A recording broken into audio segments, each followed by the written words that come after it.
રાત્રે 12 વાગ્યા પછી સુરેન્દ્રનગર જિલ્લાનું સાયલા તાલુકાનું મોટા બડલા ગામનો એ પુલ બદલી જાય છે. દિવસે ફક્ત રસ્તો લાગે છે, પણ રાત્રે એ રાહ જુએ છે. આ સ્ટોરી મને મોટા બડલા ગામના એક રહેવાસીએ મોકલી છે. 2 થી 3 વર્ષ પહેલા ભારે વરસાદની રાતે એક માણસ પુલની બાજુમાંથી પાણીમાં વહેતો ગયો.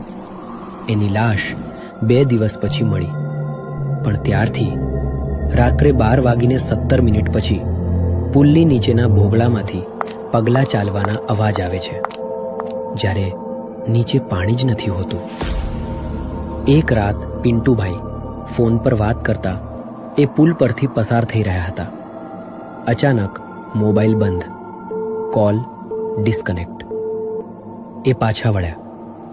દૂર એક સફેદ શર્ટ પહેરેલો માણસ ઊભો, એકદમ સ્થિર, ચહેરો દેખાતો નહીં. જેમ જેમ પિન્ટુ આગળ વધ્યા, એ માણસ બાજુમાં ખસતો રહ્યો. બંને વચ્ચેનું અંતર ક્યારેય ઓછું ન થયું. પિન્ટુ, પાછળ ન જો.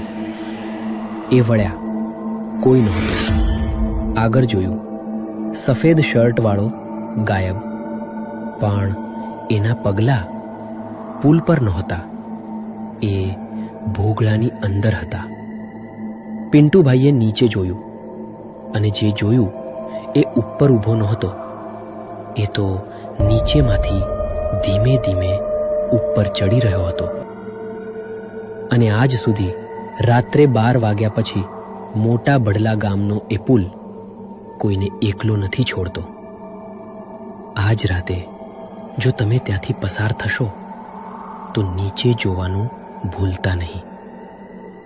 આ વિડીયો ફક્ત મનોરંજન અને વાર્તા કહેવા માટે બનાવવામાં આવ્યો છે. કોઈ પણ અંધશ્રદ્ધાને પ્રોત્સાહન આપવાનો હેતુ નથી.